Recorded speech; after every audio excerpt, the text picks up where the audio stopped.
Shalom Aleichem. Bapak Yahweh memberkati kita sekalian. Bapak Yahweh pasti memberkati saudara-saudara sekalian. Haleluya.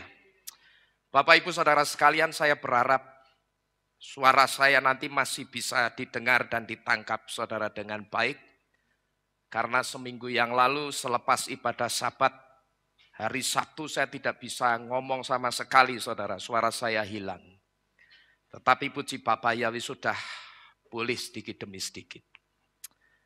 Nah Bapak Ibu Saudara sekalian, pada pagi hari ini kita akan kembali bersama-sama merenungkan firman Tuhan yang akan berbicara tentang emunah mibli ma'asim metah, yang artinya adalah iman tanpa perbuatan mati. Mari kita bersama-sama membuka kitab suci kita di dalam kitab Yakov atau kitab Yakobus pasal kedua. Kita tidak akan membaca semuanya, tetapi kita hanya akan membaca 4 ayat, yaitu ayat 14 sampai dengan yang ke-17 dan ayat 26. Saya akan membacakan ayat-ayat ini untuk saudara, silakan saudara simak baik-baik. Hai saudara-saudaraku, apakah gunanya jika seseorang dapat berkata mempunyai iman, tetapi dia tidak mempunyai perbuatan? Apakah iman itu sanggup menyelamatkannya? Dan apabila seorang saudara atau saudari kedapatan telanjang dan mereka kekurangan makanan sehari-hari, tetapi seseorang dari antara kamu berkata kepadanya, pergilah dengan damai, hangatkan dan kenyangkanlah dirimu, sedangkan kamu tidak memberikan kepada mereka apa yang dibutuhkan tubuhnya, apa gunanya? Demikian pula iman, jika dia tidak mempunyai perbuatan, dengan sendirinya dia itu mati. Ayat 26. Sebab seperti halnya tubuh tanpa roh adalah mati, demikian pula iman tanpa perbuatan juga mati. Haleluya. Nah Bapak Ibu Saudara sekalian, di sini kalau kita berbicara tentang iman, sebetulnya ada 2 hal tentang iman yang harus kita ketahui saudara. Yaitu iman yang berkaitan dengan sesuatu yang sedang kita minta, dan iman yang berbicara tentang ajaran-ajaran yang diajarkan di dalam iman percaya kita. Yang oleh orang di luar iman kita, ajaran-ajaran yang diajarkan di dalam iman percaya kita, mereka menyebutnya dengan ajaran agama. Nah ayat-ayat yang kita baca tadi saudara, itu ayat-ayat yang berbicara soal iman, yang berbicara tentang ajaran-ajaran di dalam iman percaya kita. Nah karena iman kita itu tidak tepat disebut dengan agama, maka saya lebih suka menyebut dengan istilah iman percaya ketimbang menyebutnya dengan agama saudara. Karena apa? Kok saya lebih suka menyebut pengajaran-pengajaran di dalam iman kita itu dengan iman percaya kita, bukan dengan istilah agama. Karena dulu ketika Yesua datang ke dunia ini saudara, Yesua itu tidak pernah membawa satupun agama, termasuk agama Yahudi dan agama Kristen. Itu bukan agama yang dibawa oleh Yesua. Yesua datang ke dunia ini, dia tidak pernah membawa satu agama apapun. Maka sebetulnya Yesua itu mungkin sekarang ini sedang bingung. Kok pengajaranku itu disebut agama Kristen ya? Kok pengajaranku itu disebut agama Yahudi ya? Jadi Bapak Ibu Saudara sekalian, kita mesti ngerti bahwa ketika Yesua datang dulu, Yesua itu tidak pernah membawa agama apapun ke dunia ini. Tapi yang Yesua bawa itu hanya 2 pada saat itu. Yang pertama yang dibawa Yesua itu keselamatan. Yang kedua yang dibawa Yesua adalah pengajaran-pengajaran dari Bapaknya. Nah ini artinya Bapak Ibu Saudara sekalian, Ayat-ayat yang kita baca tadi itu sebetulnya sedang memberitahu kita. Sekalipun kita itu percaya kepada Bapa Yahweh, tetapi ketika tidak ada perbuatan yang kita lakukan bahwa kita percaya dengan kuasanya Bapa Yahweh, maka apapun yang kita imani itu akan dianggap percuma, saudara. Bahkan juga dikatakan di dalam ayat 26 tadi apa? Apa yang kita imani, kalau iman itu tidak ada perbuatannya jadinya apa tadi? Mati. Bahkan dianggap mati. Bahkan kalau saudara perhatikan di depan tadi, saudara, ya saya mundur. Kalau saudara perhatikan kata metah ini. Metah artinya itu tidak hanya dead yang artinya mati. Tapi metah itu juga bisa berarti corpse yang artinya mayat atau bangkai. Dan kita tahu apapun yang sudah jadi mayat atau jadi bangkai, selain mayat atau bangkai itu tidak berguna. Kalau dibiarkan mayat atau bangkai itu akan menimbulkan bau busuk. Karena apa? Karena mayat atau bangkai itu sesuatu yang tidak berguna. Tidak ada orang yang ketika melihat mayat atau bangkai, lalu orang itu memuji-muji mayat atau bangkai itu. Tidak ada, saudara. Tidak ada orang yang melihat bangkai tikus, lalu dia memuji-muji bangkai tikus itu dengan mengatakan, wah, bangkai tikus ini betul-betul luar biasa sekali ya wanginya ya. Tak bawanya pulang, mau tak jadikan wangi-wangian di kamarku. Tidak ada orang yang memuji-muji bangkai. Karena apa? Karena yang namanya mayat atau bangkai itu tidak ada gunanya. Nah ini artinya saudara, apapun yang kita imani. Tetapi ketika di situ kita tidak bisa membuat apa yang kita imani itu hidup dengan perbuatan atau dengan tindakan nyata kita. Maka apa yang kita imani itu bukannya akan menghasilkan buah iman kita, tetapi justru akan menghasilkan cibiran dari orang lain. Justru kita itu akan dicibir oleh orang lain. Karena kalau kita perhatikan, orang kalau lihat bangkai, orang kalau lihat mayat itu kan mencibir. Ya kan begitu saudara. Mayat atau bangkai di sini ini konotasinya kepada binatang yang bukan manusia. Karena kalau untuk manusia istilahnya apa? Jenazah. Tidak ada orang yang melihat mayat atau bangkai itu akan memuji-muji seperti yang saya katakan di depan tadi. Wah, bangkai tikus, mayat tikus ini kok luar biasa sekali ya, baunya, wanginya enak men ya. Ini belum pernah ada minyak wangi yang seperti ini. Tak bawanya pulang tak taruhnya di kamarku untuk wangi-wangi kamarku. Tidak pernah ada orang yang memuji-muji bangkai sampai detik ini saudara. Jangankan orang waras, orang gila saja tidak mau di kamarnya itu ada bangkai. Nah demikian pula dengan kita Bapak Ibu Saudara sekalian. Ketika kita mengatakan aku percaya dengan pertolongan Bapa Yahweh. Tetapi ketika di situ kita tidak bisa membuat rasa percaya kita itu hidup. Maka selain mati dan tidak berguna, iman kita itu hanya akan jadi omong kosong yang tidak ada gunanya. Sama seperti apa tadi? Sama seperti bangkai atau mayat tadi yang tidak ada gunanya sama sekali. Nah Bapak Ibu Saudara sekalian, saya ingin menyaksikan satu hal berkaitan dengan kerinduan kita untuk memiliki genset. Yang beberapa waktu lalu saya sudah memberitahu kepada saudara kalau Bapak Yahweh sekarang sudah memberkati kita dengan genset.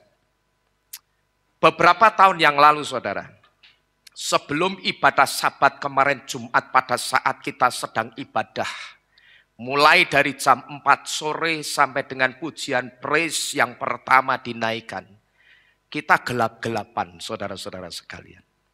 Dan pada waktu itu saudara-saudara sekalian, sebetulnya ketika saya tidak ada di ruangan ini, saya berdoa di kamar saya. Di situ saya juga sudah punya satu rencana.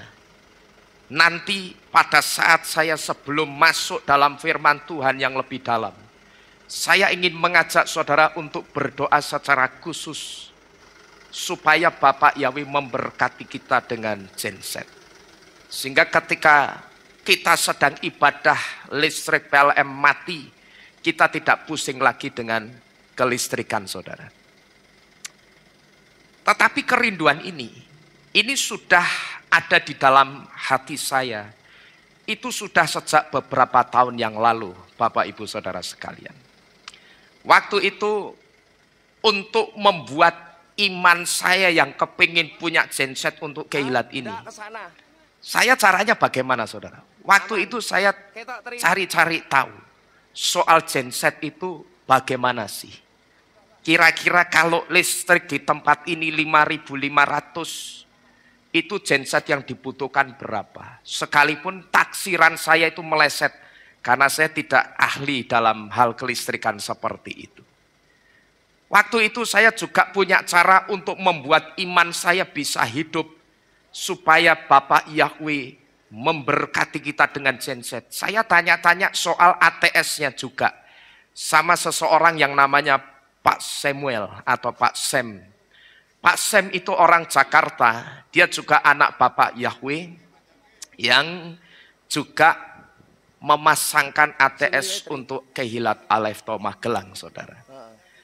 Beliau ini juga adalah anak Bapak Yahweh yang nantinya akan membantu kita untuk memasangkan ATS di tempat ini. ATS itu Automatic Transfer Switch.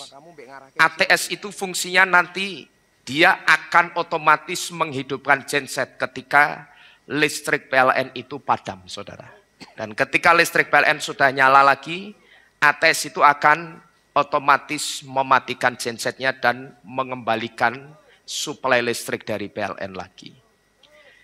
Nah, waktu itu yang saya lakukan seperti itu. Untuk membuat iman saya itu bisa jalan dan bisa hidup. Yang pertama saya cari tahu informasi genset itu seperti apa, bagaimana, harganya berapa. Dan saya juga cari pasangan genset atau ATS-nya. Sehingga nanti ketika listrik mati kita tidak usah pusing. Ada orang yang mesti lari-lari ke belakang menyalakan gensetnya. Tidak perlu saudara. Dan kalau saya tidak salah ingat, hari Senin minggu yang lalu, istri saya itu ngomong sama saya begini, Pak, saya mau mengumpulkan uang khusus untuk membeli genset. Jadi dalam hal ini saudara, cara kami membuat iman kami hidup, yang pertama itu dengan cara mencari tahu dulu soal genset dan ATS-nya. Lalu cara kami yang kedua, membuat iman kami bisa hidup, itu dengan mulai menyisihkan keuangan khusus untuk membeli genset. Itu cara-cara kami. Sekalipun pada waktu itu ketika saya cari tahu tentang genset, waktu itu belum ada duitnya, belum ada uangnya sama sekali. Dan juga kami mulai merencanakan keuangan khusus untuk membeli kedua barang tersebut supaya pekerjaan Bapak Yahweh di tempat ini bisa tetap berjalan dengan lancar. Dan hari Rison dan juga hari Selasa kemarin, berturut-turut ada dua anak Bapak Yahweh yang dipakai Bapak Yahweh untuk memberkati kita genset. Ada dua orang anak Bapak Yahweh yang tangannya dipinjam Bapak Yahweh untuk memberkati kita dengan genset. Bahkan tidak hanya satu genset saudara, tapi dua genset sekaligus. Tetapi saya tidak akan menyebutkan siapa nama anak-anak Bapak Yahweh tersebut. Saya akan sembunyikan dengan maksud juga supaya Bapak Yahweh dari ketersembunyiannya juga yang akan membalas dan memperhitungkan dan memberkati apa yang sudah dikerjakan oleh anak-anak Bapak Yahweh tersebut. Sekarang saya hanya ingin mengajak saudara-saudara sekalian untuk kita berdoa untuk anak-anak Bapak Yahweh tersebut. Amin. Kita berdoa saudara. Haleluya. Bapak Yahweh, kami mengucap syukur bersama-sama, kami berterima kasih kepadamu. Karena kerinduan kami untuk memiliki genset dan ATS-nya lengkap. Bapak Yahweh sudah mendengar dan memberkati untuk tempat ini. Terpuji-pujilah Bapak Yahweh atas kebesaran kasih dan kuasa-Mu untuk tempat ini sampai selama-lamanya. Dan saat ini bersama-sama kami berdoa untuk anak-anak-Mu yang tangannya telah Engkau pinjam untuk menjadi saluran berkat bagi pekerjaan-Mu di tempat ini dengan menyediakan genset. Berkat-Mu genset tidak hanya satu tetapi dua. Engkau luar biasa Bapak Yahweh. Kami memuji-muji kebesaran-Mu. Dan saya percaya saat ini juga Engkau sudah memperhitungkan, Engkau sudah melihat, dan Engkau sudah memberkati setiap tangan-tangan yang telah Engkau pinjam untuk menjadi saluran berkat bagi pekerjaan-Mu di tempat ini. Berkatilah apa yang menjadi kerinduannya. Apapun itu Bapa, yang belum tercapai, Bapak Yahweh, kami mohon kepadamu, berkatilah kerinduannya. Terima kasih Bapak Yahweh, kami serahkan anak-anak-Mu di tempat ini. Dan kami juga menyerahkan proses instalasinya dalam beberapa hari ke depan, dalam tangan kuasa Bapak Yahweh dan pimpinan Roh Kudus-Mu. Engkau berikan hikmat juga kepada Pak Samuel, yang akan menginstalasi semua di tempat ini. Bapak Yahweh Tuhan, tolong jauhkan dari kecelakaan, jauhkan dari bencana dalam bentuk apapun, tetapi berikanlah keselamatan dan keberhasilan-Mu. Di dalam nama Adonai Yesua, Elohim kami yang hidup dan ajaib, kami mengucap syukur untuk berkat-Mu. Setiap kita yang sudah diberkati Bapak Yahweh di tempat ini, bersama-sama kita berkata, amin. Haleluya.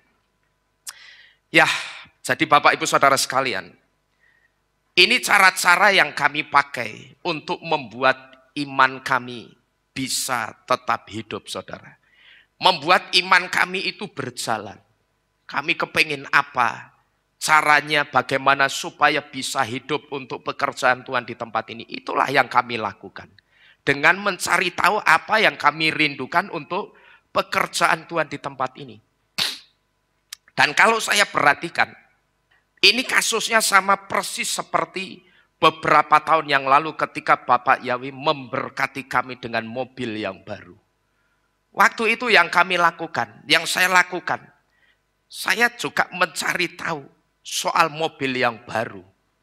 Nah ini kalau saya renungkan kasusnya itu persis seperti dulu ketika Bapak Yahweh memberkati kami, memberkati Kehilat ini dengan mobil yang baru. Waktu itu juga saya mulai menyisihkan uang khusus untuk nantinya membeli mobil baru untuk dipakai pekerjaan Bapak Yahweh di tempat ini. Tetapi rupanya sama seperti genset tadi, saudara. Uangnya belum terkumpul, tapi Bapak Yahweh sudah ngomong apa? Duitmu rak kanggo, nih sudah tak cepake. Uangmu ndak kepake, ini sudah aku sediakan. Jadi seperti itulah cara-cara kami. Di dalam kami menghidupi atau membuat iman kami itu bisa tetap jalan, saudara-saudara sekalian. Demikian pula dengan rumah ini. Sudah ada satu hal yang saya lakukan. Cuman saya belum bisa cerita sekarang. Tetapi suatu saat nanti saya pasti akan ceritakan caranya kepada saudara. Ini satu bentuk afirmasi. Ini satu bentuk tindakan iman supaya apa yang saya imani, apa yang kita imani kita bisa tetap beribadah di tempat ini. Iman saya dan iman kita itu bisa hidup dan berjalan, saudara-saudara sekalian. Jadi Bapak Ibu Saudara sekalian, ini cara pertama yang bisa kita lakukan untuk membuat iman kita itu tidak mati, tapi hidup. Lalu cara kedua, untuk membuat iman kita bisa hidup, kita juga bisa meniru pola imannya Yitzhak ketika ada di Gerar, yang pada waktu itu Gerar itu sedang tohu wafohu atau sedang kacau balau karena bencana kelaparan yang hebat. Saudara bisa melihat kisah ini di dalam kitab Beresit atau kitab Kejadian pasal 26 ayat yang pertama sampai dengan yang ke-17.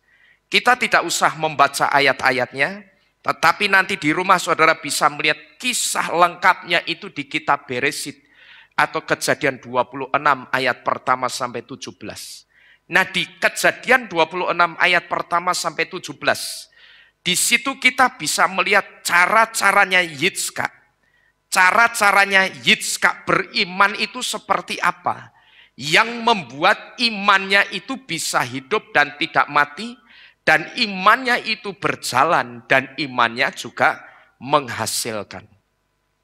Nah, kira-kira apa saudara yang dilakukan Yitzhak ketika ada di Gerar, yang pada waktu itu sedang kacau balau karena bencana kelaparan yang hebat? Yang pertama, Yitzhak menunjukkan imannya dengan hidup dalam keintiman dengan Bapa Yahweh. Nanti imannya Yitzhak yang pertama ini bisa saudara lihat di Beresit pasal 26 ayat yang kedua-a. Nanti di situ saudara akan menemukan ada kalimat dan Yahweh menampakkan diri kepadanya atau kepada Yitzhak dan berfirman dan seterusnya. Nah, Bapak Ibu Saudara sekalian, kalau Bapak Yahweh itu sampai menampakkan diri kepada Yitzhak, maka di situ bisa kita pastikan Yitzhak itu pasti sangat dekat dan dia pasti juga sangat karib dengan Bapa Yahweh. Dan kitab suci juga mencatat Yitzhak itu orang yang hidupnya benar, saudara.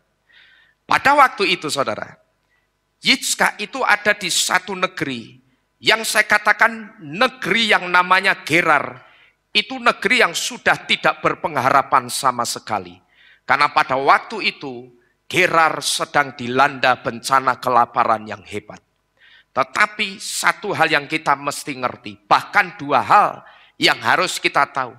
Kitab suci saya perhatikan tidak pernah menulis ketika Yitzhak ada di negeri yang sedang kelaparan hebat, kemudian Yitzhak meninggalkan Bapa Yahweh.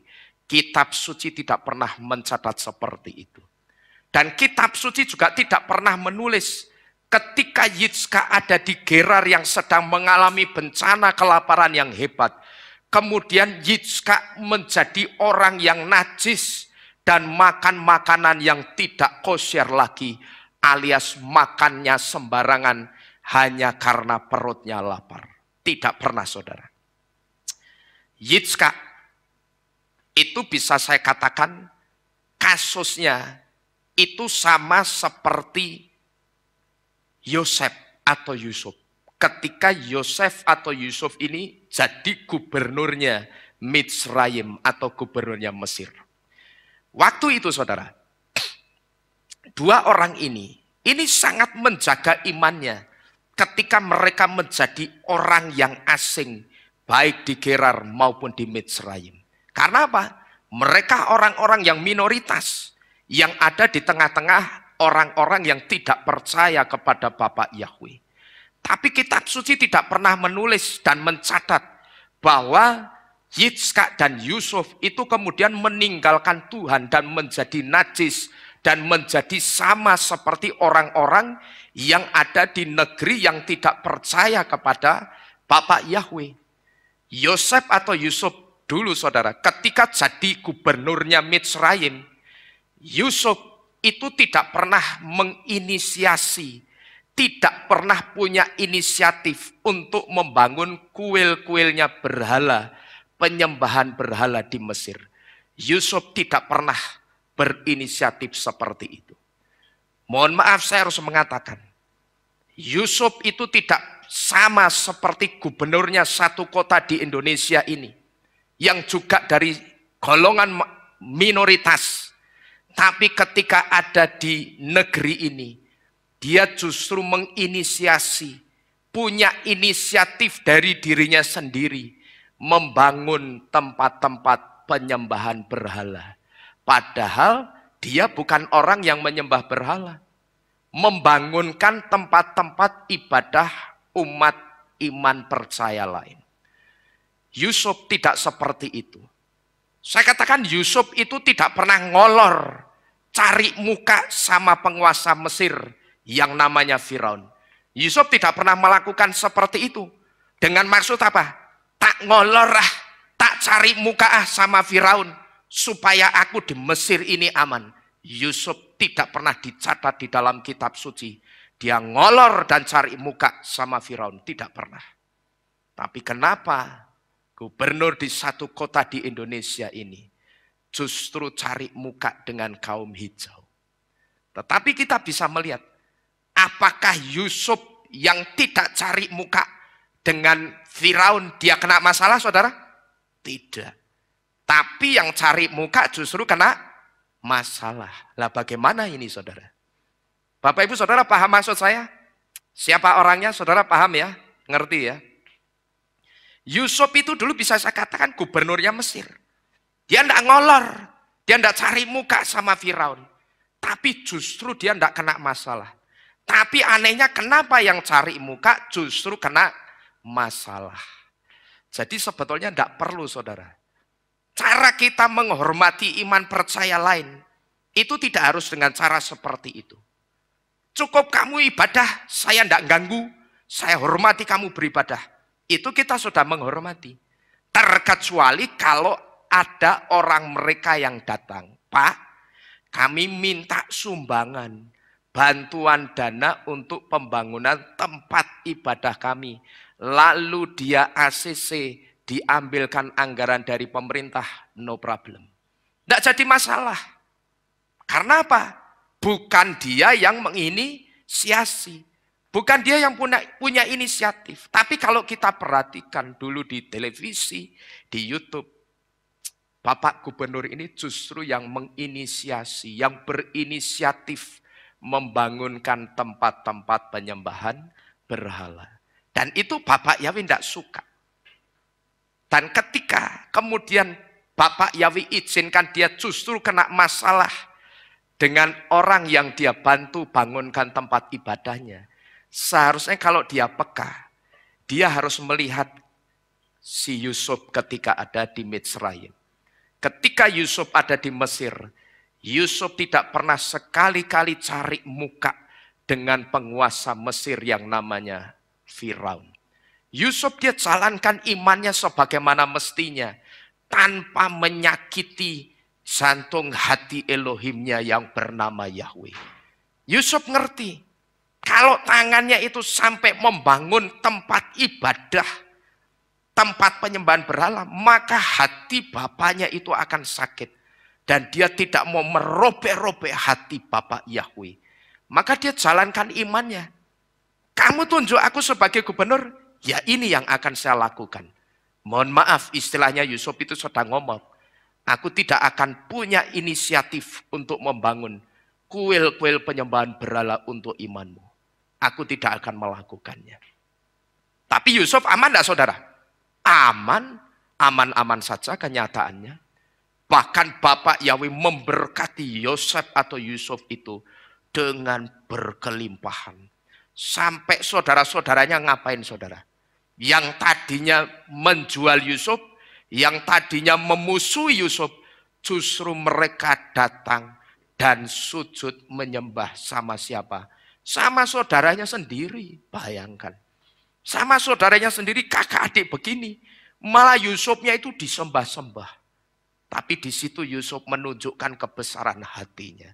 Dia tidak tega melihat itu semua. Dia angkat saudara-saudaranya. Jangan kamu nyembah aku. Jadi Bapak Ibu Saudara sekalian, kalau kita kembali ke kasusnya Yitzhak, kitab suci tidak pernah menulis. Karena bencana kelaparan hebat, saat itu Yitzhak meninggalkan Tuhan. Karena bencana kelaparan hebat, Yitzhak jadi orang yang najis dan makannya mulai makan makanan yang sembarangan dan tidak menjaga hukum kasrut lagi. Hanya karena apa? Perutnya lapar.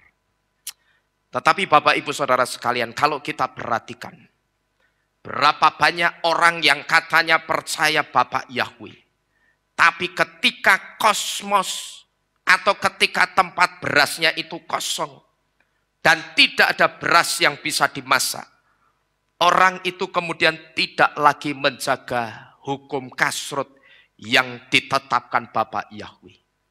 Orang itu tidak lagi menjaga pola makan makanan yang kosher yang diperintahkan Torah Yahweh. Dan orang itu kemudian justru meninggalkan Tuhan. Padahal andai saja orang itu bisa meniru polanya Yitzhak ketika ada di situasi yang sulit. Dan andai saja orang itu ketika dia ada di situasi yang sulit, dia justru mendekat kepada Bapak Yahweh. Sama seperti Yitzhak ketika dia ada di situasi yang sulit, dia bukannya jauh dari Tuhan, tapi dia justru mendekat, semakin dekat sama Bapak Yahweh. Saya percaya Bapak Yahweh itu pasti akan menunjukkan kemuliaannya kepada orang tersebut.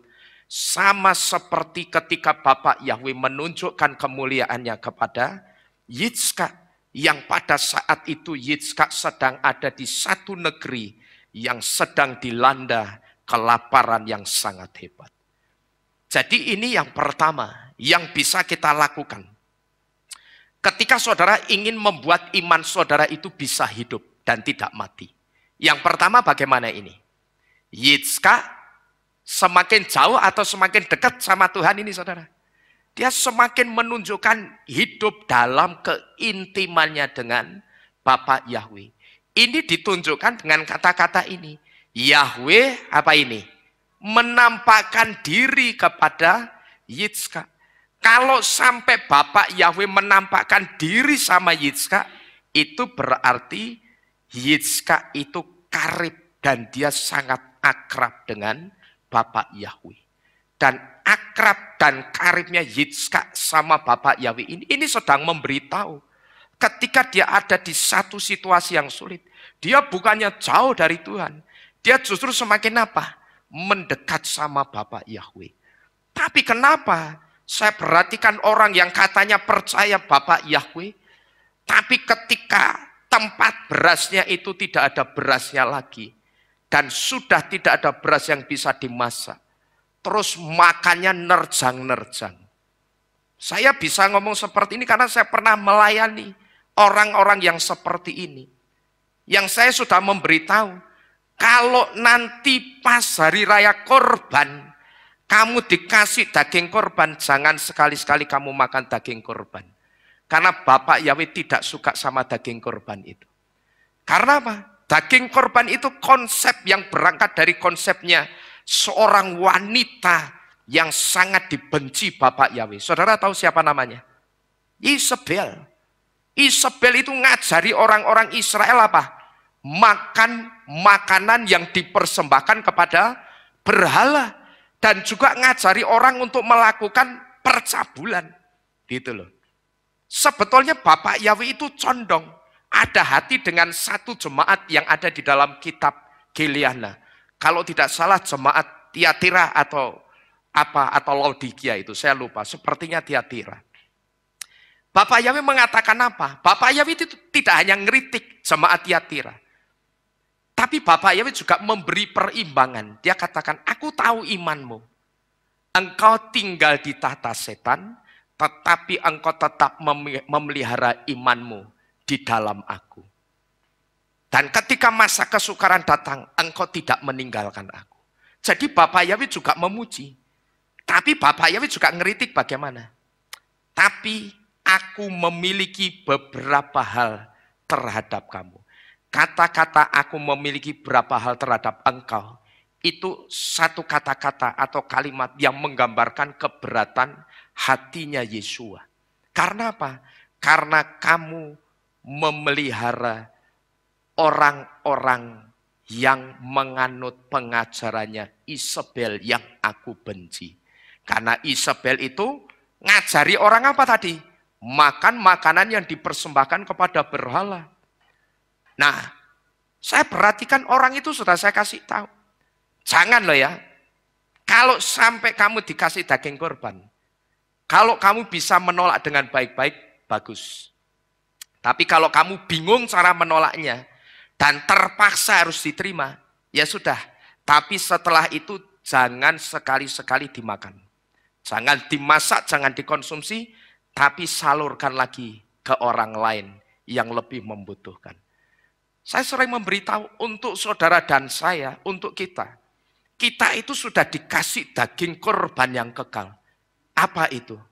Tubuhnya Yesua. Gitu loh. Yang ketika itu dikorbankan untuk saudara dan saya, itu membuat saudara dan saya sekarang bisa hidup. Jadi kita perlu enggak daging korban selain dagingnya Yesua? Enggak perlu. Gitu loh. Tapi orang ini saya perhatikan nekat. Dan karena dia nekatnya itu makannya setelah saya kasih tahu, artinya setelah ngerti kebenaran. Ya pada waktu itu saya perhatikan, saya harus saksikan. Bapak Yahweh hajar hebat orang ini. Dia sakit sampai pendarahan berat. Lalu di situ ada keluarganya yang menghubungi saya. Saya telepon. Saya ajak pemberesan sama Bapak Yahweh. Saya tanya, kamu jujur. Kemarin pas hari raya korban kamu dikasih daging korban dan kamu makan kan? Saya tanya begitu. Iya. Kan saya wis ngandani, ojo dipangan. Lah wis piye? Ora ana lawuh. Mangan nganggo uyah. Wong uyah ya enak. Saya kalau malam ndak ada lauk pakai garam. Loh gurih ya. Loh tenan mau coba. Loh nasi sama garam tok itu gurih saudara. Merak ketang budrek sithik ndak apa-apa. Nah kan saya sudah ngandani, jangan dimakan. Lah habis gimana Pak? Ndak ada lauk, pakai garam. Gitu loh. Kurang pakai gula. Enak, pakai blue band ya bisa. Loh saya itu pernah ngalami.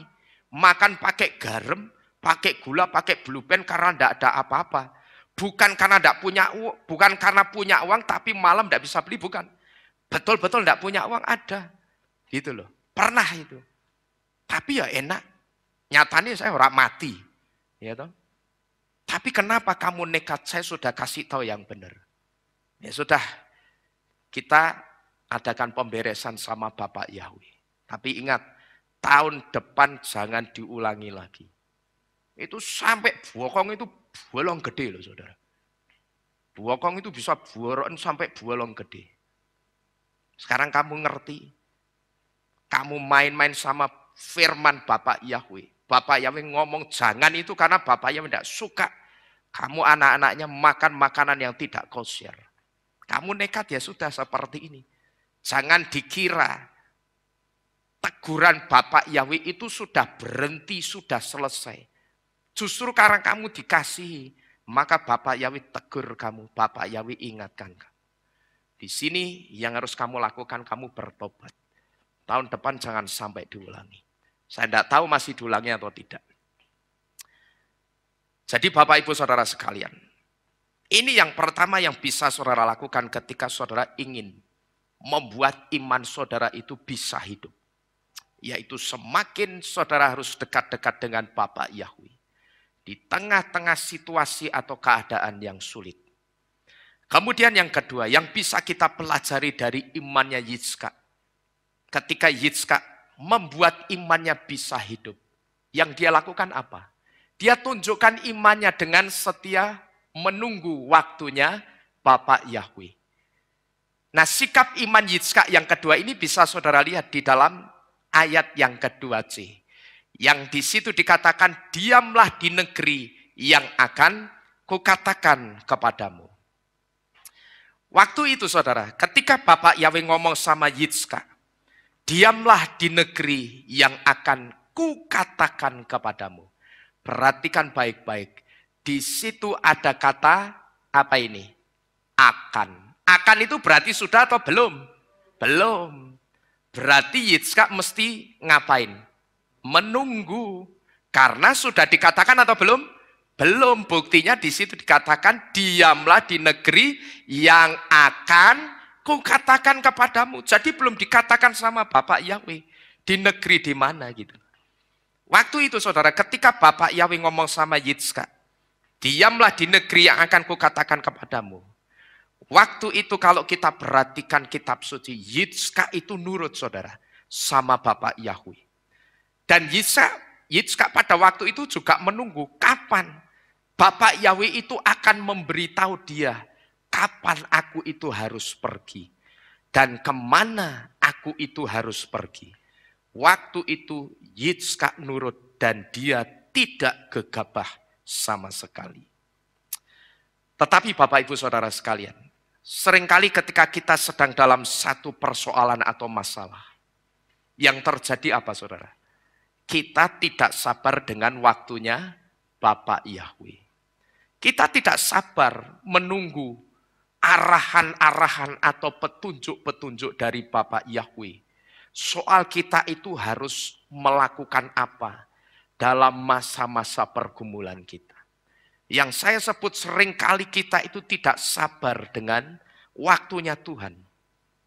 Memang saya katakan seringkali ketika Bapak Yahweh mengarahkan supaya kita berbuat sesuatu.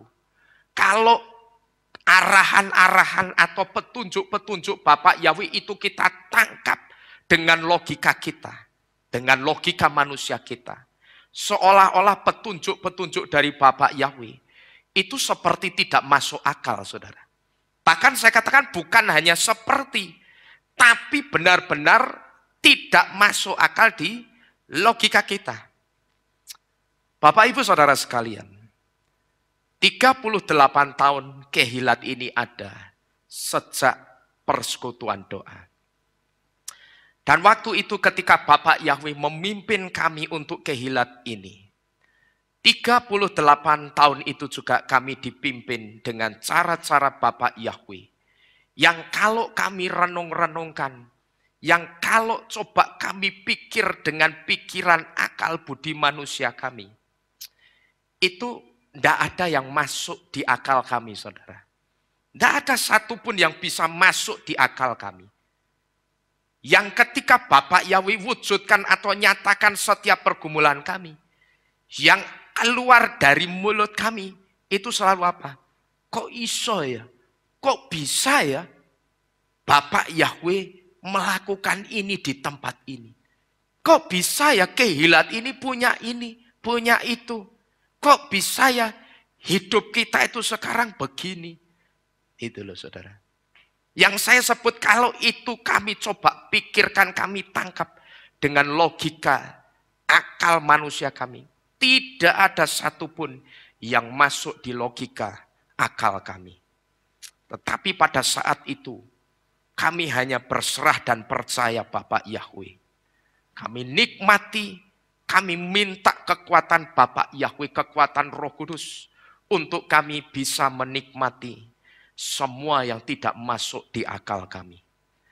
Tetapi sekarang Bapak Ibu Saudara sekalian, akal budi manusia kami dibuat ngerti sama Bapak Yahweh.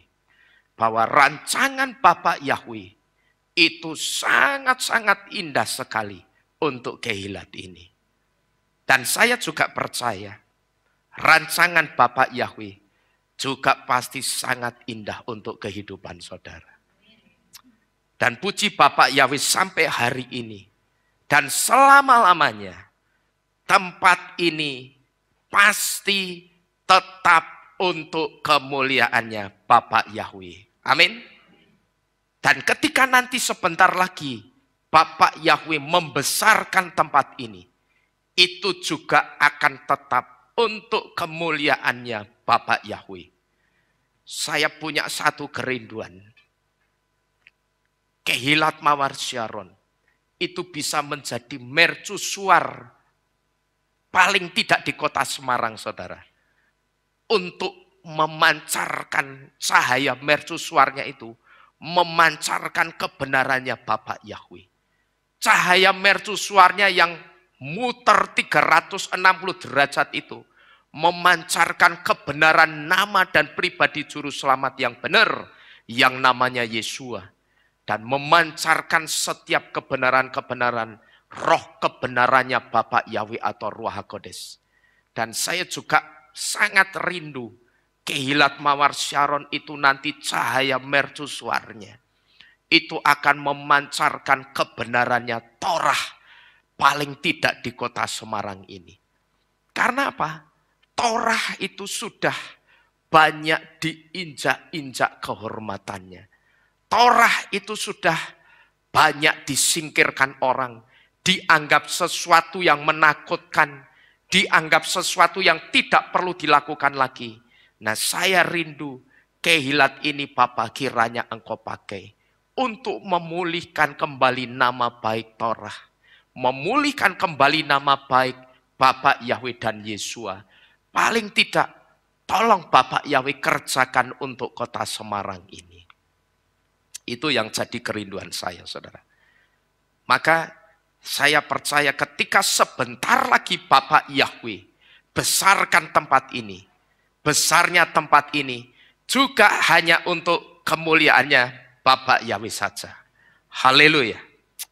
Jadi Bapak Ibu Saudara sekalian, ini adalah cara Yitzhak kedua yang bisa kita pakai juga untuk membuat iman kita itu bisa hidup dan tidak mati.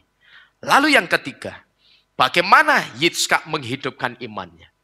Waktu itu, Yitzhak menunjukkan imannya dengan nurut Bapak Yahweh untuk tinggal sebagai apa ini? Stranger, sebagai orang asing di Gerar. Sikap iman Yitzhak ini bisa saudara lihat di ayat 3a. Yang dikatakan menumpanglah di negeri ini. Bapak Ibu Saudara sekalian, waktu itu sudah negerinya kelaparan, Yitzhak itu masih disuruh numpang di Gerar sebagai orang asing. Kalau numpangnya di satu negeri yang kaya raya, yang makanannya itu berlimpah-limpah, enak. Tapi Bapak Yahweh nyuruhnya numpang di mana? Di satu negeri yang sedang apa tadi? Mengalami satu bencana kelaparan yang hebat. Kira-kira ada enaknya enggak saudara? Enggak ada. Secara manusia enggak ada enaknya sama sekali. Dan disuruh numpangnya sebagai apa? Sebagai orang asing di Gerar. Saya yakin saudara, secara manusianya Yitzhak, waktu itu Yitzhak pasti tidak nyaman. Dan sebetulnya ini juga sedang terjadi dengan kita, saudara. Sebetulnya asal saudara tahu, saudara dan saya itu juga orang asing di dunia ini. Karena apa? Karena kewarganegaraan kita yang asli itu bukan di sini, bukan di dunia ini. Tapi kewarganegaraan kita yang asli itu di mana nanti? Siamayim. Baik nanti atau sekarang ini, status kewarganegaraan kita yang asli itu sebetulnya di mana? Siamayim. Bukan di dunia ini, saudara. Ya, jadi kalau kita tarik dalam kehidupan kita, apa yang dialami Yitzhak ketika dia disuruh menumpang di Gerar sebagai orang asing, ini juga sebetulnya sedang terjadi dengan kita. Saudara dan saya itu juga orang-orang asing di dunia ini. Karena memang kita yang pertama bukan dari dunia ini, yang kedua kita itu juga bukan orang dunia ini, saudara. Gitu loh. Jadi kita itu sebetulnya di dunia ini orang asing. Tetapi Bapak Ibu Saudara sekalian, perhatikan baik-baik. Kalaupun sekarang kita diizinkan ada di dunia ini, ketahuilah bahwa kita ada di dunia ini selamanya atau sementara ini. Kita hanya sementara waktu saja. Perhatikan baik-baik. Kita sekarang ini dikatakan juga tadi sama seperti Yitzhak ketika ada di Gerar, yang juga adalah orang asing. Tetapi kalaupun sekarang kita diizinkan ada di dunia ini, kita mesti ngerti bahwa kita ada di dunia ini hanya sementara waktu saja. Yang kalau orang Jawa seringkali mengatakan dengan pepatah apa? Ning donya iki mau mampir apa? Mampir ngombe. Setelah minumnya selesai, ngombenya selesai, ngombene bar, lu ngomane, pergi lagi. Kemana kita akan pergi nanti, saudara? Ya ke tempat kita yang asli. Di mana? Di Siamayim. Nah sekarang perhatikan baik-baik. Kalau kewarganegaraan kita di dunia ini cuman sementara waktu saja, maka perhatikan baik-baik. Buatlah iman saudara di dalam Bapak Yahweh itu hidup. Supaya apa sih? Saudara mesti buat iman saudara bisa hidup, tetap hidup di dalam Bapak Yahweh. Jangan sampai saudara meninggalkan Bapak Yahweh dengan alasan apapun. Karena ini loh, supaya sebentar lagi ketika Yesus datang, kita itu bisa sama-sama pindah ke warganegaraan kita yang asli di mana? Di Siamayim. Itu loh. Tujuannya itu. Supaya nanti sebentar lagi ketika Yesus itu datang, kita itu bisa bersama-sama pindah ke warganegaraan kita, ke kewarganegaraan kita yang asli, yaitu di Siamayim. Nah, maka nantinya saya ingin memberitahu sekali lagi, mumpung ini belum terjadi, nanti ke depannya, jangan sampai saudara menerima lagi tandanya binatang buas. Kalau sampai ada pemasangan tandanya binatang buas jilid yang kedua, jangan sampai saudara terima lagi. Kalau yang dulu-dulu saudara sudah akui di hadapan Tuhan, saudara sengaja maupun tidak, sekarang saudara hanya berharap kepada belas kasihan dan kemurahan Bapak Yahweh. Karena ada di antara saudara yang sudah menerima tanda atau meterainya binatang buas itu. Berharaplah, mintalah selalu kemurahan Bapak Yahweh untuk mengampuni saudara. Tapi perhatikan baik-baik, kalau sampai ada pemasangan jilid yang kedua, jangan sekali-sekali saudara terima lagi. Saya sudah memberitahu jauh-jauh hari dan sudah diprediksi akan ada gelombang yang keduanya. Di situ jangan sampai saudara terima. Ingat baik-baik, tubuhmu itu sudah ada DNA-nya Bapak Yahweh. Saudara isi, saudara sedang merusak DNA tersebut. DNA itu nilainya kalau dihitung jumlahnya 26. 26 itu sama nilainya dengan nilai gematria huruf Yod He Wahwe seperti ini. Yod itu 10, He 5, Waw 6, He 5. 10 tambah 5 tambah 6 tambah 5 di jumlah berapa? 26. Jangan sekali-kali saudara terima lagi. Ya, jadi nanti ke depannya jangan sampai saudara terima lagi tandanya binatang buas kalau ada pemasangan jilid yang kedua. Karena apa sih saudara? Karena penantian kita untuk pindah ke warganegaraan Siamayim itu betul-betul sudah tidak lama lagi.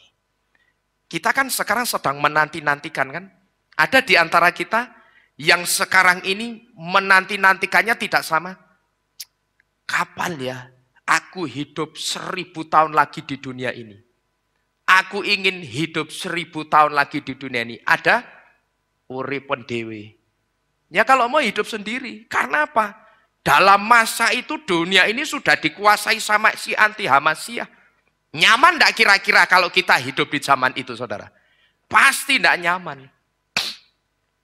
Jadi saya yakin penantian saudara dan saya itu mesti sama. Kita punya satu penantian bahwa kita akan pindah ke kewarganegaraan yang asli kita, yaitu di Siamayim. Masih lama enggak itu? Sudah tidak lama lagi. Maka karena itu sudah tidak lama lagi, saya wanti-wanti saudara jauh-jauh hari. Dulu pun saya juga wanti-wanti jauh-jauh hari. Dan itu saya pergumulkan betul-betul. Betul enggak Bapak Yahweh? Barang ini barangnya si anti Hamasyah. Vaksin itu tandanya si anti Hamasyah. Benar enggak? Saya bergumul itu, saya terima jawabannya itu enggak langsung loh saudara. 3 bulan kemudian saya dapatkan jawabannya dari Bapak Yahweh. 3 bulan. Saya ingat dari bulan Maret, bulan Juni atau Juli kalau tidak salah, saya baru mendapatkan peneguhannya. Dan di situ saya katakan, sudah cukup Bapak Yahweh, ini sudah tanda yang fix dari Engkau. Saya akan semakin lantang bicara sama jemaatmu. Jadi dulu pun saya sudah bicara jauh-jauh hari. Maka ini di jauh-jauh hari pun saya juga harus bicara sama saudara. Kalau sampai nanti ada pemasangan tandanya binatang buas yang kedua kali, jangan sekali-kali saudara terima. Baik saudara yang ada di tempat ini, maupun yang mendengarkan firman ini dari manapun. Amin Bapak Ibu Saudara. Haleluya. Jadi begitu Yesus datang menjemput kita, saat itu kita akan pindah ke warganegaraan. Tapi untuk bisa pindah ke warganegaraan, caranya bagaimana tadi? Kita mesti teguh dengan iman kita di dalam Bapa Yahweh, bahwa aku sudah memiliki meterai keselamatan yang benar. Meterai apa itu? Nama Yahweh dan nama Yesua di dahiku. Sudah cukup. Aku tidak boleh menerima meterai yang lain. Karena tidak ada meterai yang lain yang bisa menyelamatkan kita. Hanya dua nama ini saudara yang menyelamatkan kita. Yesua sendiri itu artinya Yahweh Mosua. Yahweh yang menyelamatkan. Hanya dua nama itu meterai yang menyelamatkan saudara dan saya. Saudara ganti dengan meterai lain, gugur. Saudara mesti mati. Saudara mesti ketinggalan. Jadi saya wanti-wanti. Saya peringatkan sejak dini, sejak sekarang. Kalau ada pemasangan lagi, jangan sekali-kali saudara terima. Karena kita mesti teguh dengan iman kita. Supaya nanti ketika Yesus datang, saudara dan saya, kita pasti pindah ke kewarganegaraan yang asli kita, yaitu di Syamayim. Amin. Haleluya. Kemudian yang terakhir, yang dilakukan Yitzhak ketika ada di Gerar. Dia tunjukkan imannya dengan menabur pada masa kekeringan dan kelaparan. Itu bisa saudara lihat di Beresit 26 ayat yang ke-12. Di tahun itu juga saudara, ketika Gerar itu dilanda bencana kelaparan yang hebat. Waktu itu Yitzhak itu justru menabur benih. Padahal waktu itu saudara, kalau biji gandumnya yang dijadikan benih itu dimasak dan langsung dimakan, maka saat itu juga Yitzhak dan orang-orang Israel itu akan kenyang. Mereka akan kekenyangan setiap hari. Dan mereka tidak akan pernah merasakan yang namanya kelaparan. Tapi yang dilakukan Yitzhak apa? Apakah dia masak semua benih gandum itu saudara? Tidak. Dia masak secukupnya. Pokok butuhnya manusia, orang makan itu seberapa sih? Dia masak. Dia tidak kedandapan. Cepat-cepat sing akeh. Barki meh bencana kelaparan hebat. Nah, kita harus makan yang banyak ini. Kalau sehari biasanya 3 kali, makan 5 kali. Yitzhak ora aluamah. Ora murka saudara pada waktu itu. Dia makan cukup, pokok dia kenyang, orang-orang Israel sudah. Dan saudara tahu, benih gandum yang ditabur saat itu, jumlahnya sangat banyak sekali. Padahal waktu itu, biji gandumnya itu andai kata dimasak, mereka akan langsung kenyang. Tapi waktu itu dengan iman, Yitzhak justru taburkan benih gandum itu. Dan kitab suci mencatat, Bapak Yahweh memberkati taburan Yitzhak. Sehingga apa yang ditabur Yitzhak, itu membuat Yitzhak bisa panen berapa kali lipat saudara? 100 kali lipat. Bukan 3 kali lipat. Bukan 5 kali lipat, bukan 10 kali lipat, tapi 100 kali lipat. Dan saya dulu pernah memberitahu, arti taburan 100 kali lipat itu apa? Itu di satu firman Tuhan yang kalau tidak salah judulnya 4 kualitas iman. Saudara bisa nonton di YouTube saja. Kitab suci tidak pernah mencatat, setelah ditabur benihnya muspro. Benihnya tidak tumbuh. Terus Yitzhak dan orang-orang Israel semakin kelaparan. Kitab suci tidak pernah mencatat seperti itu. Tapi kitab suci mencatat Bapak Yahweh justru memberkati taburan Yitzhak. Dan Yitzhak bisa panen sampai 100 kali lipat. Hal ini saudara juga sedang memberitahu kita. Kira-kira bagaimana dengan kita saudara? Misalkan uang di dompet kita sekarang ini katakanlah tinggal 10.000 rupiah. Dan 10.000 itu saya sebut sebagai masa kekeringan. Nah, saat itu kita diperhadapkan dengan dua pilihan. Dengan uang 10.000 tersebut. Yang pertama untuk makan, tapi hari itu kita ibadah. Dan kalau ibadah biasanya apa? Ngasih apa? Persembahan. Kira-kira apa yang akan kita lakukan, saudara? Coba, siapa yang berani jawab? Tidak ada yang berani. Tinggal 10.000 untuk makan atau untuk persembahan? Persembahan. Ada yang untuk makan. No problem. Itu imannya masing-masing. Tapi saya hanya ingin menyaksikan satu hal. Bagi dua, Pak. Persembahan 5.000, makan 5.000. Ya enggak apa-apa juga kalau mau jawab seperti itu. Cuman saya hanya ingin menyaksikan satu hal begini, saudara. Dulu ibu saya, dia menceritakan tentang seseorang. Jadi ceritanya begini. Orang itu kebetulan dikenal sama ibu saya. Dia kenalan ibu saya, temannya ibu saya. Dia cerita begini. Kasusnya sama seperti ini. Dia juga waktu itu uangnya tinggal berapa ribu saja. Tidak ada 10.000. Tapi dia juga diperhadapkan dengan dua pilihan.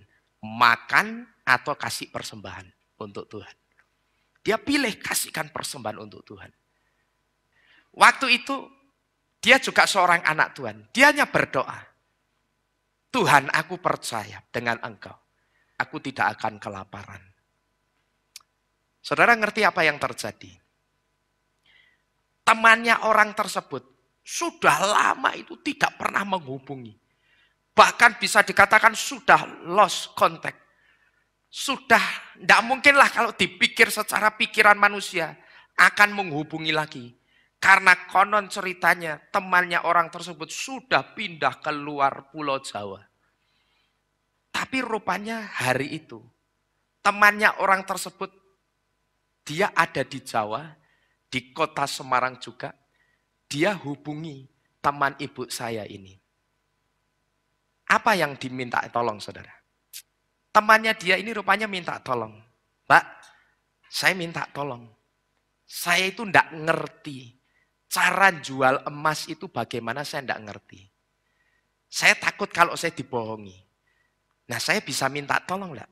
Mbak jualkan gelang atau kalung emas saya. Pokok tolong jualkan emas saya ini. Oh iya bisa. Ya sudah. Akhirnya pergi sama-sama ke toko emas. Dijualkan. Setelah terima uang, uangnya dikasihkan. Akhirnya mereka berdua pulang ke rumah. Begitu sampai rumah istirahat, makan, minum. Temannya yang minta tolong dijualkan emasnya ini pamit. Mbak, terima kasih ya, saya sudah dibantu dijualkan emasnya. Ini ada berkat buat Mbak. Saudara tahu, dari uang yang hanya beberapa ribu, imannya yang berkata, ketika aku tetap memberikan persembahan untuk Bapak Yahweh. Bapak Yahweh itu tidak akan membiarkan aku kesukaran. Bapak Yahweh tidak akan membiarkan aku kelaparan. Ini kesaksian nyata, saudara. Uangnya sama kasusnya, hanya beda di nominal. Ya saya lupa, karena itu sudah lama. Beda di nominal tidak sampai 10.000. Dan orang itu waktu itu diperhadapkan dengan dua pilihan. Untuk makan bisa, pokok bisa untuk beli mie itu bisa. Terus mie-nya digodok, dimakan, paling enggak untuk ganjal perut itu bisa. Tapi waktu itu dia beribadah, dia milih, dia berikan uangnya untuk persembahan. Sekarang saya mau tanya, kita bisa melihat Bapak Yahweh kita itu mau utang enggak saudara sama orang-orang yang mengasihi Bapak Yahweh? Enggak mau utang. Bapaknya enggak mau. Bapak Yahweh itu Tuhan yang hidup. Maka karena dia hidup, dia lihat. Itu loh, kok ini tinggal 5.000 katakanlah uangnya. Tapi kok milih dikasihin aku ya. Padahal 5.000 waktu itu dapat Indomie tahun berapa itu? Tahun 80-90-an. Itu bisa mungkin dapat 20 bungkus. Dimakan kenyang enggak kira-kira? Enggak usah masak KB, masak 3 saja. Perutnya kenyang. Tapi dia biarkan perutnya secara manusia kelidian. Tapi aku ingin tetap mengasihi Tuhan lewat hartaku yang tidak seberapa ini. Dia persembahkan kepada Tuhan. Pulangnya dia memanen berapa? Apakah hanya 100 kali lipat? Tidak, saudara. Berkali-kali lipat. Waktu itu kalau saya tidak salah dengar dari cerita ibu saya. Orang yang minta tolong dijualkan emasnya ini kemudian ngasih ibu ini 1 juta. Ya, berkali-kali lipat Bapak Yahweh itu kembalikan. Karena Bapak Yahweh tidak mau berhutang, saudara-saudara sekalian. Jadi Bapak Ibu Saudara sekalian, dari sini kita bisa menangkap satu pelajaran yang sangat berharga. Bahwa Tuhan kita itu bukan Tuhan yang mau berhutang. Ketika kita coba memprioritaskan Bapak Yahweh, maka dari kesaksian ini tadi kita bisa melihat Bapak Yahweh pun juga akan memprioritaskan kita. Nah Bapak Ibu Saudara sekalian, saya banyak melihat di tempat ini anak-anak Bapak Yahweh yang melayani Bapak Yahweh dengan hartanya. Dan saya juga banyak memperhatikan bagaimana anak-anak Bapak Yahweh di sini yang sama sekali tidak sayang dengan hartanya. Dan saya juga banyak memperhatikan anak-anak Bapak Yahweh di tempat ini yang juga tidak sayang dengan pikiran dan dengan tenaganya untuk pekerjaan Tuhan di tempat ini. Bapak Yahweh, saya perhatikan juga semakin memberkati orang-orang tersebut. Jadi Bapak Ibu Saudara sekalian, masa sukar dan kekeringan pada kantong kita, itu sebetulnya bukan halangan untuk tetap menabur. Karena apa? Karena menabur di masa kekeringan, itu sebetulnya sama seperti konsepnya bersaksi. Dan konsepnya orang yang tahu berterima kasih. Di mana bersaksi dan tahu berterima kasih, itu sama-sama sedang mempersiapkan mujizat yang lain di waktu yang akan datang dan mempersiapkan hal-hal yang ajaib yang lainnya di waktu yang akan datang juga. Itu loh. Menabur di masa kekeringan itu sebetulnya konsepnya sama seperti bersaksi. Kalau pengertian bersaksi yang selama ini kita tahu apa? Menceritakan kebaikan Tuhan. Saya katakan itu tidak salah. Tapi ada yang lebih dalam dari pengertian bersaksi dari sekedar menceritakan kebaikan Tuhan. Bersaksi itu sedang mempersiapkan mujizat yang lain di waktu yang akan datang. Demikian pula dengan orang yang tahu mengembangkan sikap tahu berterima kasih. Firman yang kita dengar beberapa pekan yang lalu. Itu juga sama-sama konsepnya seperti kesaksian. Bedanya kalau kesaksian itu mempersiapkan mujizat yang lain, tahu berterima kasih itu sedang mempersiapkan hal-hal yang ajaib lainnya di waktu yang akan datang juga. Nah, menabur di masa yang kekeringan itu seperti itu. Saya hanya ingin bersaksi. Ya, tapi ini sifatnya kesaksian. Yang sebetulnya tidak perlu saya tunjuk-tunjukkan. Tapi kalau yang namanya gembala, pengkhotbah, apa yang dilakukan itu memang harus disaksikan, saudara ya. Jadi bukan untuk tujuan pamer atau apapun, tidak. Saya seperti saudara ketahui, saya dan saudara itu punya pergumulan yang sama. Yang sedang kita pergumulkan sekarang ini, yaitu rumah dan tanah ini, saudara. Tetapi ketika saya punya pergumulan untuk rumah dan tanah ini, supaya kita bisa tetap beribadah di sini, apakah kemudian saya terus jadi berhemat? Saya terus jadi ngeman-ngeman duit saya untuk tidak membantu orang lain? Oh tidak. Ketika saya buka Facebook, dan di situ saya melihat ada gereja yang juga mengalami pergumulan yang sama. yang juga membutuhkan keuangan di sana, saudara. Untuk gerejanya dibangun karena gerejanya rusak berat, gerejanya hancur, mereka harus ibadah di luar bangunan gereja karena diusir sama orang-orang setempat. Waktu itu saya yang punya pergumulan yang sama, apakah saya kemudian menahan uang saya? Lalu saya berkata, wah, lawang aku ya podo, aku ya podo, isih bergumul kanggo omah iki. Saya saja sama masih bergumul untuk rumah ini. Buat apa saya membantu gereja lain? Lagian gereja itu tidak nyembah Bapak Yahweh lagi. Apakah saya berpikir seperti itu, saudara? Tidak. Saya tidak pernah berpikir seperti itu. Saya langsung klik donate dan saya kasih semampu saya. Padahal sama-sama sedang apa, saudara? Pergumulan. Pergumulannya sama enggak? Sama. Tapi apakah itu membuat saya menahan-nahan uang saya? Untuk ketika saya melihat ada gereja lain sekalipun gereja itu bukan gereja pengagung Yahweh, lalu saya menahan, saya abaikan siapa yang mereka sembah dulu. Tapi saya coba buat iman saya hidup. Yang saya pikirkan di pikiran saya apa? Karena saya sudah berhasil dengan pergumulan saya, karena Bapak Yahweh sudah memberkati pergumulan saya, maka saya harus membantu gereja lain. Itu yang saya pikirkan di pikiran saya, saudara. Bapak Ibu Saudara paham? Itu iman kalau hidup seperti itu.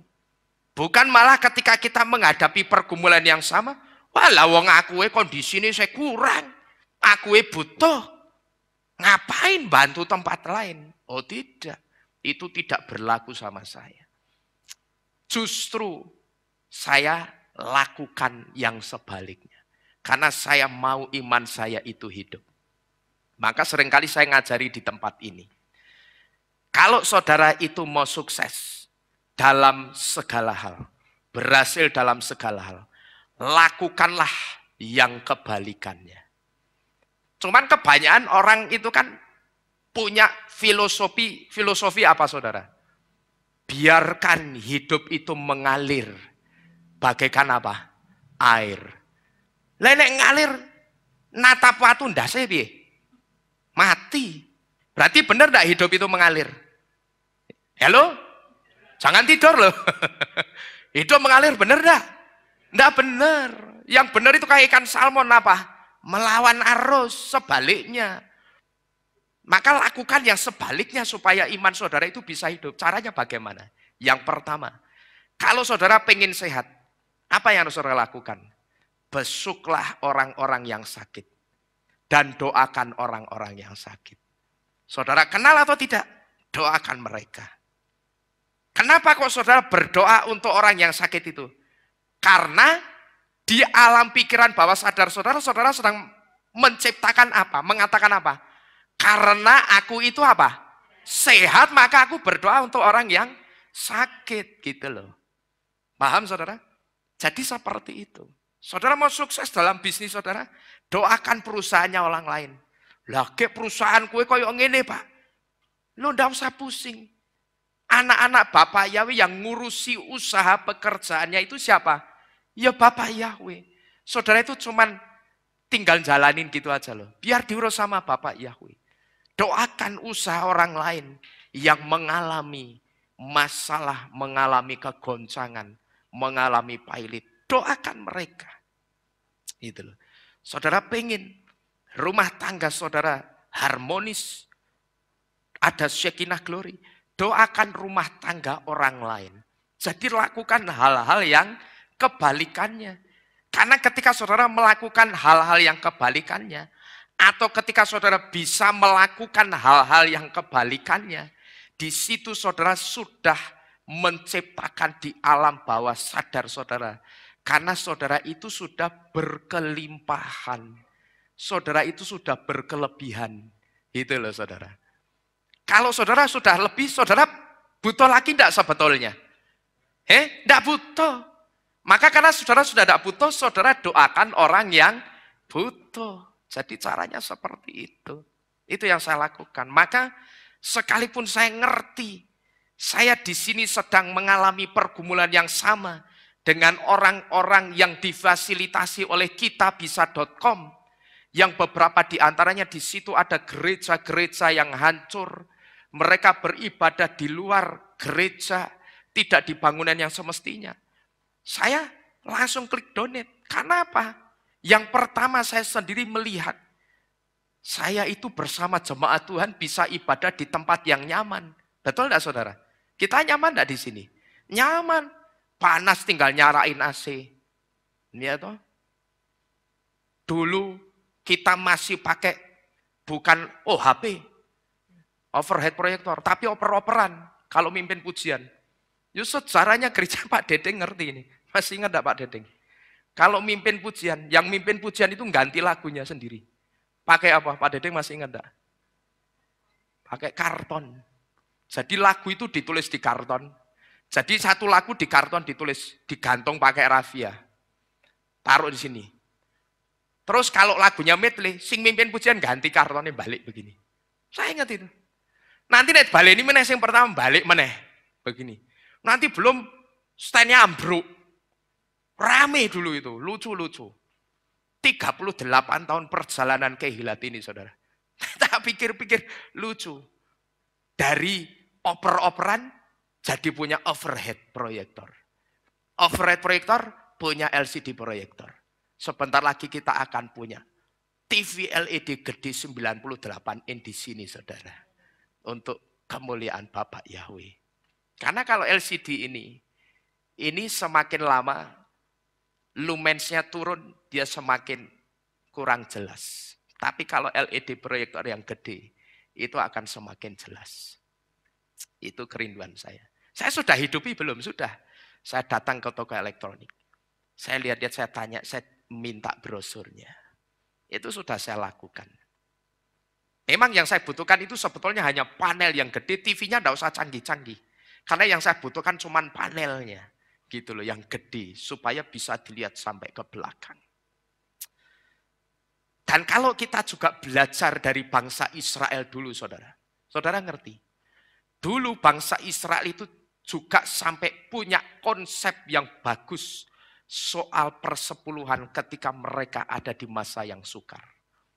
Konsep mereka waktu itu dikatakan apa? Tithing extras in a two time. Persepuluhan adalah sebuah kepercayaan di masa yang sukar. Artinya apa? Ketika aku tetap taat mengembalikan milik Tuhan, sekalipun aku ada di masa-masa yang sukar, aku percaya ketaatanku mengembalikan miliknya Bapak Yahweh, itu akan memelihara kehidupanku di tengah-tengah masa yang sukar. Itu konsepnya orang-orang Israel. Dan mereka juga kita bisa lihat. Ketika mereka berhasil masuk ke Kanaan, mereka sudah senang-senangnya. Ngapain saudara? Biasanya belenger makan apa? Burung dara. Burung apa jenenge? Burung puyuh. Mereka sudah belenger makan burung puyuh. Wah, sebentar lagi kita masuk Kanaan. Kita bisa makan sayur mayur. Tapi apa yang terjadi?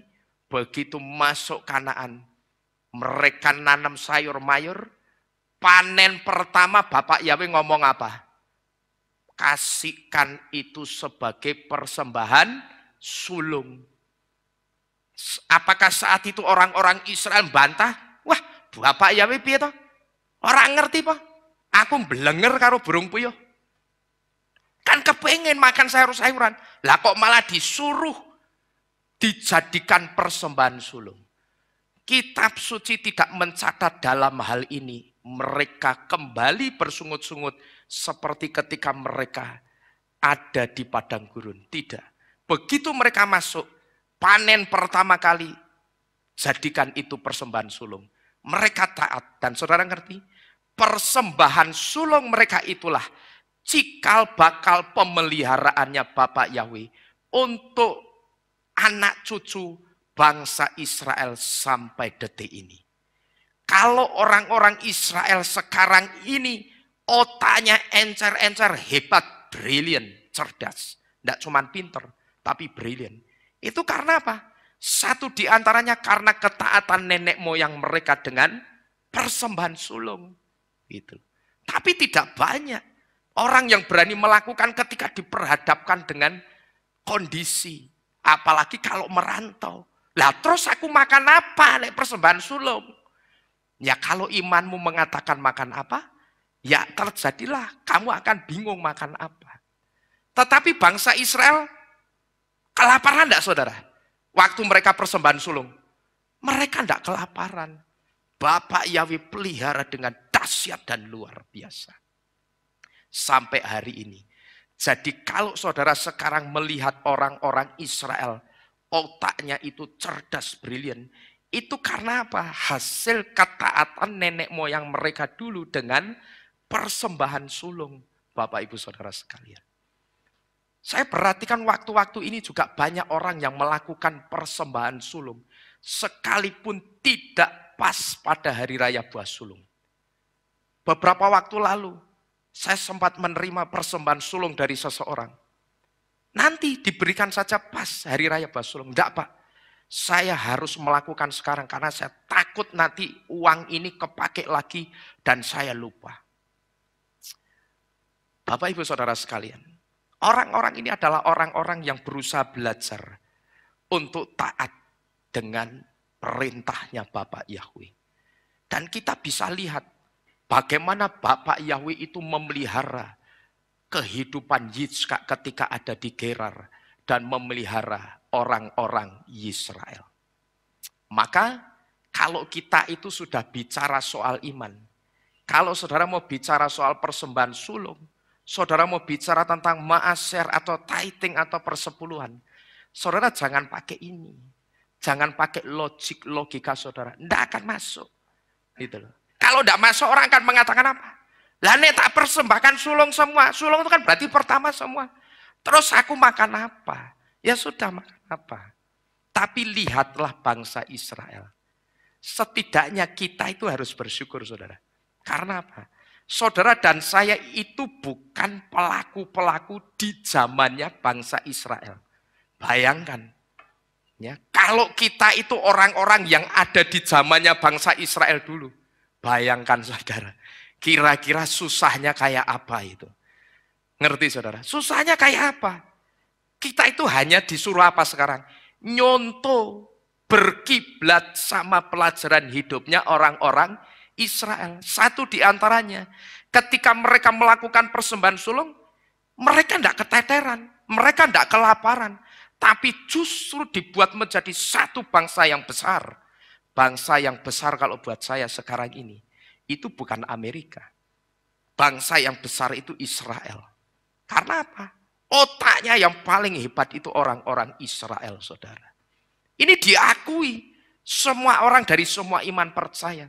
Bukan klaim saya pribadi, enggak. Tapi diakui oleh semua orang dari semua iman percaya. Maka saya pernah memberitahu mantan Perdana Menteri Israel yang namanya David Ben Gurion. Itu pernah mengatakan apa? In the land of Israel, if someone doesn't believe in miracle, it is not realized. Kira-kira bahasa Inggrisnya seperti itu. Saya tidak pintar bahasa Inggris, tapi kira-kira seperti itu. Yang kalau saya terjemahkan kira-kira di tanah Israel, kalau orang itu tidak percaya dengan yang namanya keajaiban atau mujizat, orang itu tidak realistis. Padahal kalau untuk kita yang namanya realistis itu yang kelihatan atau yang tidak kelihatan? Yang kelihatan namanya saja apa? Realistis. Realistis itu dari kata real. Real itu artinya apa? Nyata. Mujizat keajaiban itu nyata atau enggak wujudnya? Secara wujud kelihatannya? Enggak kelihatan kasat mata. Tapi imannya orang Israel melalui seorang mantan Perdana Menteri yang bernama David Ben Gurion mengatakan apa? Di tanah Israel, kalau orang itu tidak percaya dengan keajaiban, dia itu bukan orang yang realistis. Saudara dan saya kiblatnya kemana sekarang? Arab atau Israel? Israel. Kita Israel secara apa? Rohani.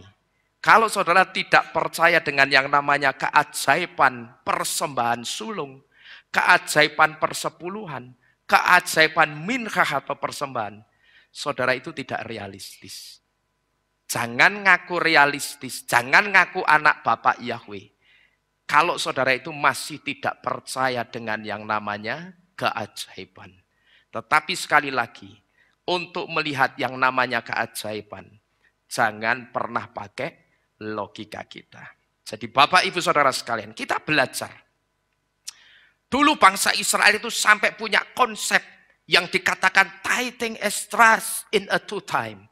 Persepuluhan itu sebuah kepercayaan untuk pemeliharaan kehidupan kami di masa yang sukar. Itu loh. Tapi kalau orang tidak punya iman, kepercayaannya apa? Kalau perpuluhanku tidak aku kasihin, maka aku akan punya apa? Cadangan uang untuk makan sebulan. Itu kalau orang tidak punya iman. Tapi terjadi sebaliknya. Kita cobalah belajar sama bangsa Israel. Saya ngomong begini, bukan uang saudara yang saya mau. Tapi ketaatan saudara sama Bapak Yahweh itu yang saya rindukan. Dan saya juga rindu. Hidup saudara, perekonomian saudara, itu juga dibuat berlimpah-limpah seperti orang-orang Israel sekarang ini. Itu kerinduan saya, saudara. Ketika saya melihat ada jemaat Tuhan yang kok ekonominya bukannya semakin naik, tapi semakin merosot ya. Jadi coba kita punya kiblat, kita itu punya acuan, punya orang-orang yang bisa kita jadikan pelajaran di dalam kehidupan kita. Caranya yang pertama bersyukurlah bahwa bukan kita yang ada di zamannya bangsa Israel, tapi kita cuma disuruh belajar dari bangsa Israel. Kalau saudara yang ada di zamannya bangsa Israel, kira-kira saudara sanggup enggak saudara? Saya yakin, kok enggak yakin kita bisa sanggup. Bangsa Israel yang biji matanya yang disebut apa? Biji matanya Bapak Yahweh saja. Keteteran loh di padang gurun. Mereka kewalahan dengan kehidupan mereka ketika di padang gurun. Maka tidak jarang mereka pada waktu itu ikut bersungut-sungut bersama orang-orang yang jadi trigger sungut-sungut. Saudara mesti ngerti, yang bersungut-sungut awalnya itu bukan bangsa Israel, tapi siapa? Rombongan lain yang ikut bersama dengan bangsa Israel keluar dari Mesir. Siapa mereka? Mereka adalah rombongan orang-orang kaya, pedagang saudagar kaya. Kenapa kok mereka pertanyaannya ikut keluar dari Mesir?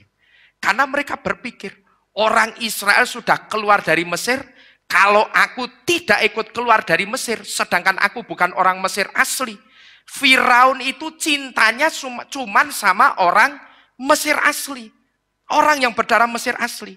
Kalau aku tidak ikut keluar, aku akan dijadikan gantinya orang Israel jadi apa?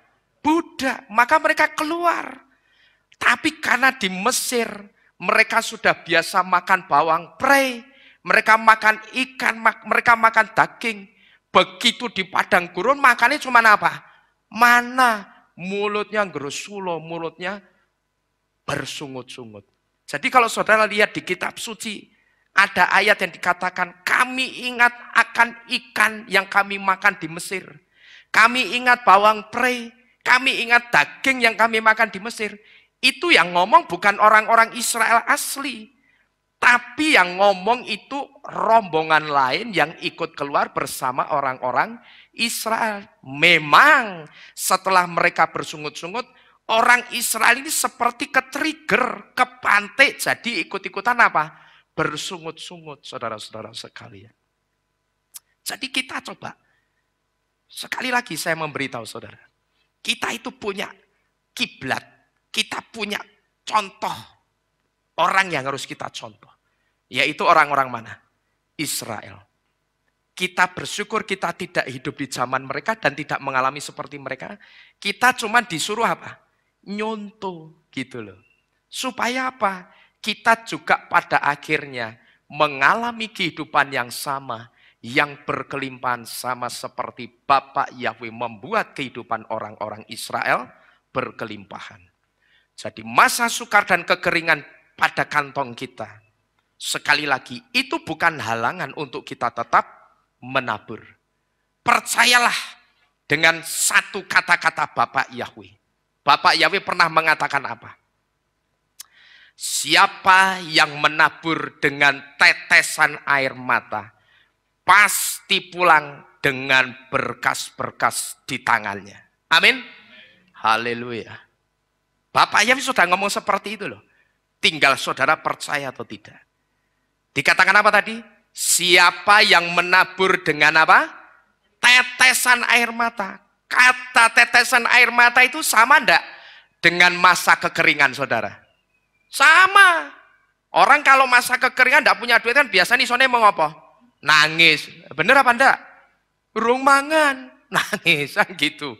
Ya toh, jadi tetesan air mata itu gambaran masa kekeringan. Percayalah Bapak Yahweh itu sudah memberitahu kepada kita. Siapa yang menabur dengan tetesan air mata, dia pasti pulang dengan berkas-berkas di tangannya. Amin. Amin. Bapak Yahweh memberkati kita sekalian. Mari kita bersama-sama tunduk di dalam doa. Kita berdoa supaya firman dan iman ini hidup di dalam kehidupan kita.